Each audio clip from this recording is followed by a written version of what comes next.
সংস্কার এবং সেটার ভিত্তিতে জুলাই সনদ প্রণয়ন বাস্তবায়ন এটা নিয়ে এনসিপি খুব সিরিয়াস। আমরা জনাব নাহিদ ইসলাম এনসিপির প্রধান তাকে একাধিকবার বলতে শুনেছি জুলাই সনদ যদি তাদের পছন্দ না হয় তাহলে তাতে তারা স্বাক্ষর করবেন না। এই মুহূর্তে তার দল সাংগঠনিক সফর করছে। বহুবার বলেছি, আবারও বলতে চাই, তাদের সেই সফরে মানুষজনের সম্পৃক্ততা, মানুষজনের উপস্থিতি দেখে আমি খুবই আশান্বিত হয়েছি। আমি খুবই ভালো বোধ করি বাংলাদেশের এই তরুণদের যে দলটা আছে এটা যদি জনগণের কাছে পৌঁছতে পারে, জনগণের সাথে কানেক্টেড হতে পারে, আমাদের একটা রাজনৈতিক শক্তি হিসেবে যদি তারা সামনে আসেন, আমাদের গণতন্ত্রের জন্য এর চেয়ে ভালো কিছু আর হয় না।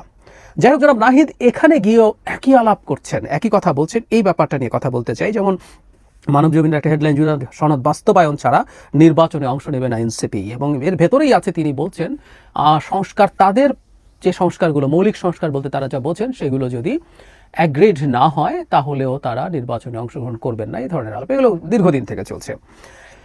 আমি আগে একটা কথা বলেছিলাম, এনসিপি ব্রিলিয়ান্টলি দুটো এজেন্ডাকে তারা রাজনীতির বিষয়ে পরিণত করেছে। That's good. একটা হচ্ছে আওয়ামী লীগের বিচার নিষিদ্ধকরণ, এগুলো এর মধ্যে আওয়ামী লীগকে আধা নিষিদ্ধ করা গেছে, বিচার চলছে। এটা আপামর সব মানুষের সাথে কানেক্ট করার একটা জায়গা।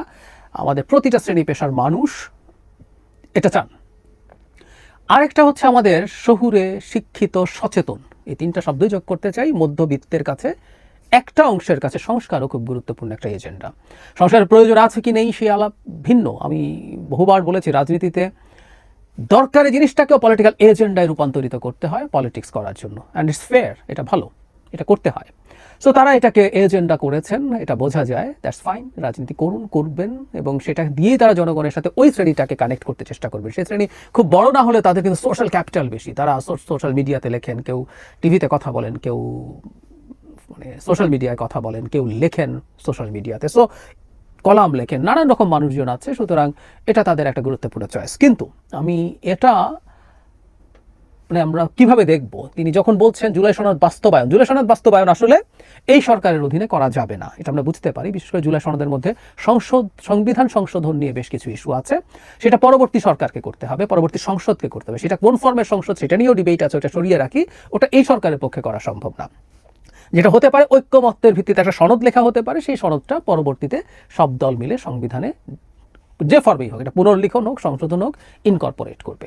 আমি ধারণা করতে পারি তারা আসলে মিন করছেন যে তাদের চাওয়া কিছু মৌলিক সংস্কারও বিএনপিকে অ্যাগ্রি করতে হবে, সবাইকে অ্যাগ্রি করতে হবে। বিএনপি বললাম এই কারণে, কারণ মৌলিক সংস্কার বলতে তারা যা যা বলছেন এর কয়েকটার সাথে বিএনপি দ্বিমত প্রকাশ করছে। বিএনপি কতগুলো মেনেও নিয়েছে মৌলিক সংস্কারের, কিন্তু দুটো অন্তত আছে যেগুলোর সাথে দ্বিমত প্রকাশ করছে। আপার হাউসের প্রপোর্শনাল রিপ্রেজেন্টেশন এবং এনসিসি, পরে এনসিসিকে সরিয়ে কমিটি বা এরকম একটা কিছু বলা হচ্ছে, যে সাংবিধানিক এবং সংবিধিবদ্ধ প্রতিষ্ঠানগুলোতে নিয়োগের জন্য।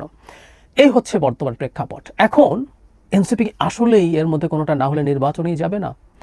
আমাদের একটা কথা মনে রাখতে হবে, রাজনৈতিক দলগুলো, রাজনৈতিক নেতারা যা যা বলেন সবগুলোকে আক্ষরিক অর্থে না নেওয়া ভালো। আমি খুশি হব তারা যদি এই বক্তব্যটা মাঠে চাপ তৈরির জন্য ব্যবহার করেন। তারা বিএনপির ওপরে চাপ তৈরি করছেন, তুমি যদি আমাকে নির্বাচনে চাও তাহলে কিন্তু মানতে হবে। এই চাপ তৈরি করার চিন্তাও রাজনৈতিক পয়েন্ট অফ ভিউ থেকে ফেয়ার আমি মনে করি।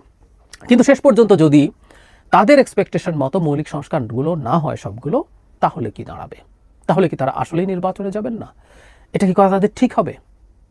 আমি ব্যক্তিগতভাবে মনে করি এটা খুবই ভুল সিদ্ধান্ত হবে তাদের। তারা এটা নিয়ে রাজনীতি করুন, চাপ দেওয়ার জন্য নির্বাচনে যাব না বলতে পারেন, বলুন, কিন্তু এই নির্বাচনে না যাওয়াটা এটার ভিত্তিতে এটা ভুল সিদ্ধান্ত। কারণ আমি বলছি জুলাই সনদ যতটুকু একমত হয়, যতটুকু এই দুটো তিনটা বাদেও যতটুকু একমত হয়েছে, সবাই তো একমত হয়েছে এটাই। সুতরাং তারা সেটা অ্যাগ্রি করতে পারেন। যেটুকু তারা একমত নন সেটুকু নিয়ে তারা রাজনীতির মাঠে থাকবেন, রাজনীতি করবেন, জনগণকে সচেতন করবেন, কানেক্ট করবেন, ভবিষ্যতে নির্বাচিত হয়ে আসার চেষ্টা করবেন। এবং এই ইস্যুগুলো থেকে যাওয়া, অন্তত আমি যদি এভাবে বলি যে সেটা তাদের জন্য বরং ভালো, রাজনীতির কিছু ইস্যু তারা মাঠে পেলেন, যেটা কারণ আগামী নির্বাচনের পর তো বাংলাদেশ শেষ হয়ে যাবে না, বাংলাদেশের রাজনীতি শেষ হয়ে যাবে না, বরং এনসিপির রাজনীতির সবচেয়ে সঠিক সময় হবে এই নির্বাচনের পরে।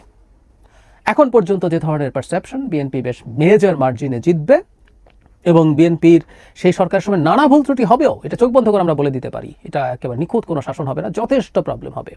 সেই প্রবলেমগুলো ধরে ধরে ধরে ধরে এনসিপি রাজনীতি করতে পারবেন। তাদের মধ্যে খুবই শিক্ষিত সচেতন তরুণরা আছেন, চমৎকার বলেন, চমৎকার লেখেন এমন তরুণরা আছেন, তারা এটাকে দিয়ে দুর্দান্ত রাজনীতি করতে পারবেন। তার সাথে এই সংস্কারের ইস্যুগুলোও থাকতে পারে।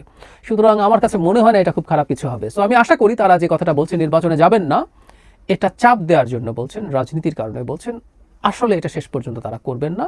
না করলে সেটা আমাদের রাষ্ট্রের জন্য ভালো হবে, তাদের দলের জন্য সেটা ভালো হবে।